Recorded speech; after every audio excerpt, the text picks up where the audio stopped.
Bonjour à tous. Aujourd'hui, je vais vous donner les raisons pour lesquelles, selon moi, l'Afrique est le continent le plus pauvre du monde.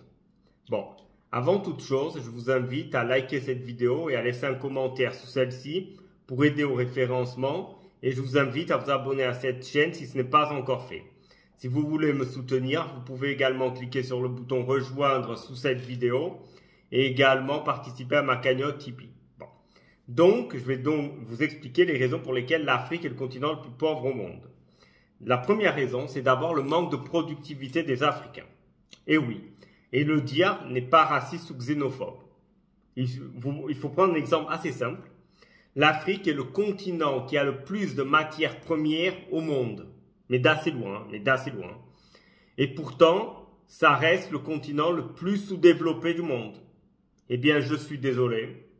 Ça ne va pas plaire, ça ne sera peut-être pas populaire, mais il y a bien une raison. Et la raison, c'est le manque de productivité et le manque de vision du travail des Africains. C'est comme ça. Ils vous répondront quand vous leur poserez la question, oui, mais c'est la faute à la colonisation. Moi, je vous dirais très bien. L'Asie a également été colonisée, pourtant elle s'est développée. Car les Asiatiques sont de haut niveau. D'ailleurs, dans les universités américaines, par exemple, les Asiatiques ont des meilleurs résultats que les Blancs. En fait, c'est l'ethnie qui a les meilleurs résultats de tous. Regarde, les Asiatiques sont des gens de très haut niveau. D'ailleurs, c'est pour ça que nos amis de la LFI ne les qualifient pas comme minorité. Hein?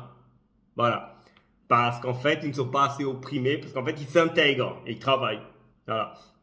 Et c'est une communauté au passage à laquelle vous n'entendez jamais parler dans les faits divers. Attaque au couteau, vous n'entendez jamais de Chinois ou de Japonais.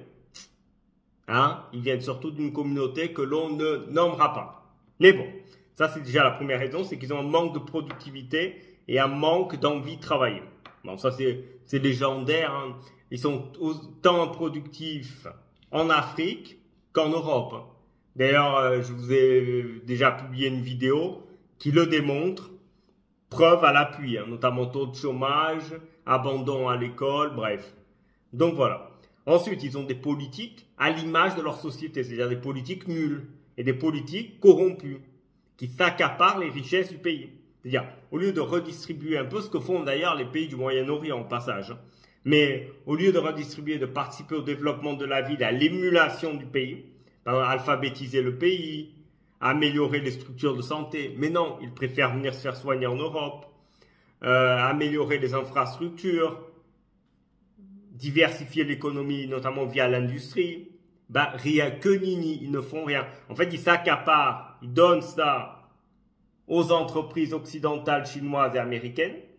Elles leur payent une partie. Eux utilisent cet argent pas pour développer leur pays, ce qui serait une vision intelligente, hein.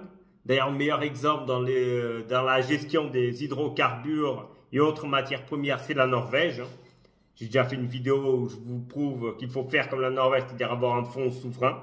Mais bon, eux préfèrent prendre l'argent, s'acheter des Lamborghini Ferrari, s'acheter des hôtels particuliers à Paris ou des appartements à Londres, à New York, à Tokyo. Voilà le projet des politiques africains. Voilà.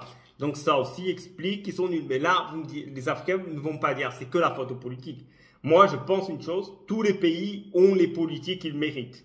C'est-à-dire les politiques sont l'émanation de la société. Il ne faut jamais oublier qu'un politique vient de la société. De la société probablement, mais vient de la société. Donc il est l'incarnation de la société qui les élit ou qui leur permet de rester au pouvoir. Ne jamais l'oublier. Ne jamais l'oublier. Demandez-vous, par exemple, pourquoi tous les présidents américains ont une obsession, être les meilleurs du monde, car la société américaine est obsédée par l'idée d'être les meilleurs du monde. Voilà. Ben, c'est comme ça, hein. Qu'est-ce que vous voulez?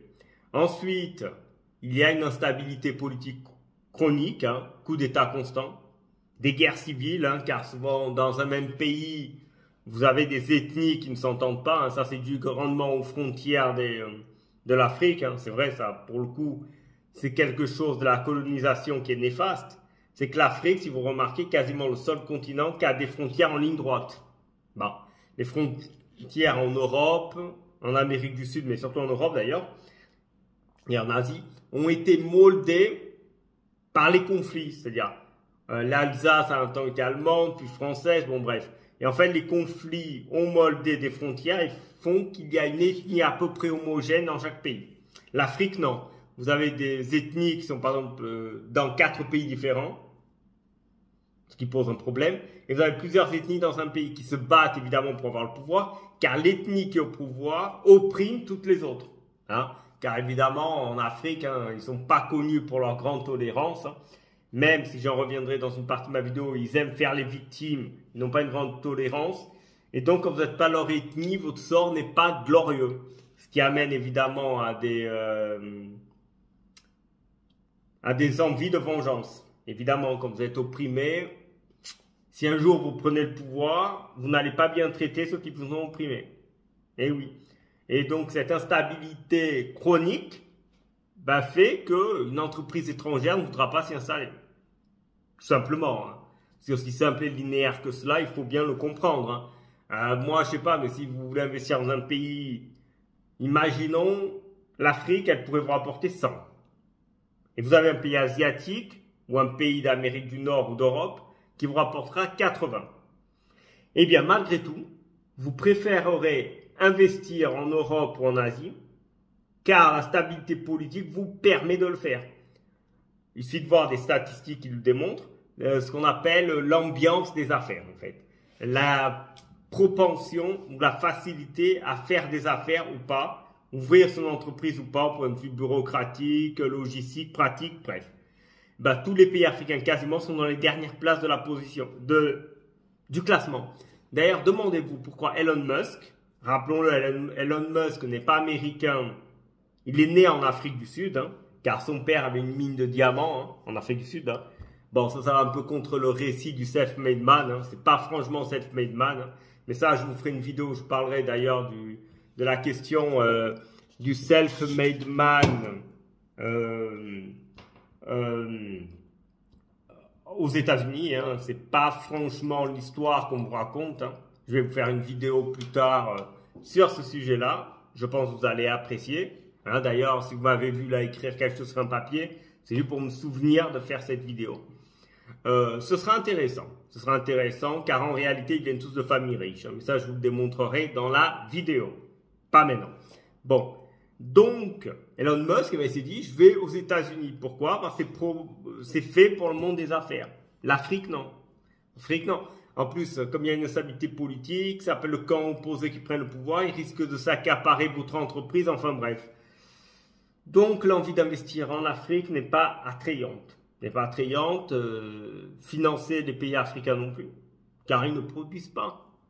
Tout simplement, ce n'est pas un pays productif. C'est un fait. C'est un fait. Moi, j'y peux rien. C'est comme ça. Et d'ailleurs, même les Africains qui s'exportent, hein, leur productivité est quasiment nulle. Hein. J'ai déjà fait une vidéo qui vous le démontre.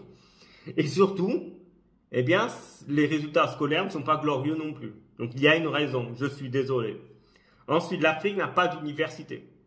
De qualité, évidemment. Des fois, il y a des pays qui n'en ont pas du tout. Au moins, c'est réglé. C'est dans ça qu'il faut investir quelque part. Hein. Parce que si vous voulez avoir une économie florissante, il faut avoir des gens qualifiés et réussir à les retenir chez vous. Pas forcément qu'ils aillent ensuite s'exporter, notamment aux États-Unis, en Australie, car j'ai déjà dit, et je le répète, les Africains de qualité vont en Australie, aux États-Unis, ou parfois au Japon ou au Moyen-Orient, car les salaires sont meilleurs.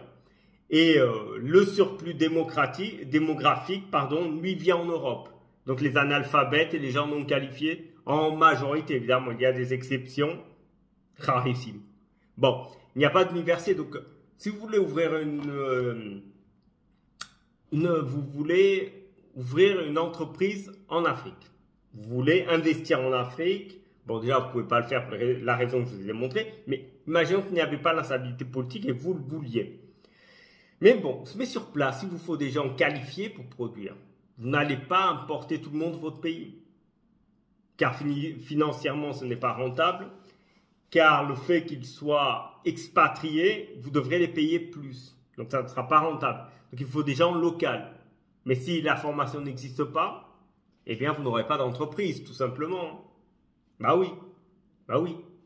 C'est-à-dire quelque part, si vous voulez une entreprise, par exemple pétrochimique, de construction de voitures qui voudrait s'installer en Afrique, Déjà, bon, ils s'instaleraient surtout s'il y aurait un marché interne.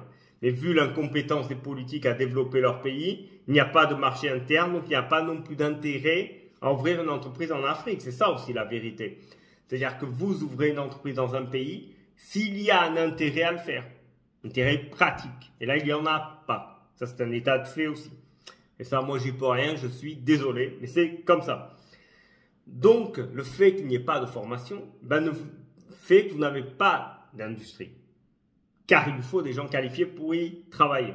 Donc, comme je le dis, ils n'ont pas d'industrie. L'industrie participe au développement, j'ai déjà démontré. C'est le plus rentable. Et c'est ce qui vous permet de créer un cycle vertueux d'industrie, augmentation de salaire. Vous me direz, c'est vrai ça? Je vous dis oui. Exemple, Chine. La Chine avait des salaires bas, donc ils ont attiré l'industrie du monde entier.